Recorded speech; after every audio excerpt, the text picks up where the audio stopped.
GO 317 వలస స్థానికత కోల్పోయిన బాధితులకు న్యాయం చేయాలని ఉపాధ్యాయ ఉద్యోగ బాధితులు ప్రభుత్వాన్ని కోరారు. ప్రభుత్వ వేలాది మంది ఉపాధ్యాయ ఉద్యోగులను స్థానికతకు దూరం చేస్తూ వేతన గురి చేశారని సంఘం అధ్యక్షుడు విజయ్ కుమార్ పేర్కొన్నారు. జీవోను ప్రవేశపెట్టిన జనవరి 7న చీకటి రోజుగా పరిగణిస్తున్నామని సోమాజిగూడ ప్రెస్ క్లబ్లో నిర్వహించిన సమావేశంలో తెలిపారు. ఉద్యోగులను బలవంతంగా కుటుంబాలకు దూరం చేసిన కేసీఆర్ ప్రభుత్వం అన్యాయాన్ని తీవ్రంగా నిరసిస్తున్నామన్నారు.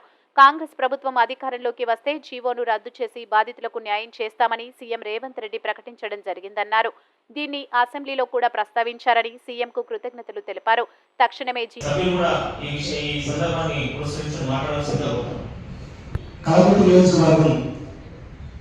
జిల్లా విభజన చేసేటప్పుడు ఏమైందంటే శాస్త్రీయంగా చేయలేదు ఎక్కడ కూడా.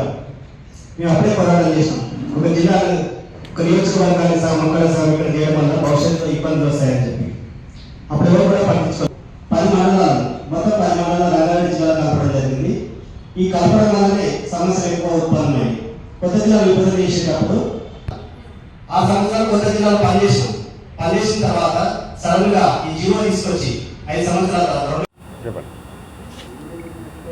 నేను టి విజయ్ కుమార్, జీవో 317 బాధిత ఉద్యోగ ఉపాధ్యాయ సంఘం రాష్ట్ర అధ్యక్షుడు.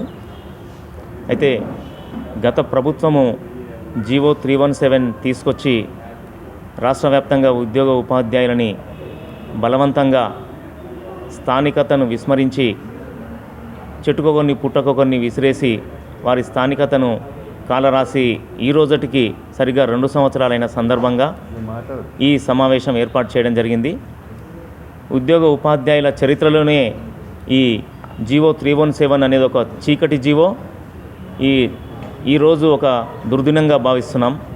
ఆ రోజు ప్రభుత్వము నిరంకుశత్వంగా జీవో 317ని అమలు చేసి ఉద్యోగ ఉపాధ్యాయుల యొక్క స్థానికతను కాలరాసి వాళ్ళని బలవంతంగా పంపించినప్పుడు ప్రభుత్వానికి సలహాలు సూచనలు చేయాల్సినటువంటి సంఘాలు కూడా వారి యొక్క స్వార్థ ప్రయోజనాల కోసము సైలెంట్గా ఉండి ప్రభుత్వం చేసేటువంటి ఈ అన్యాయాన్ని ఎదిరించి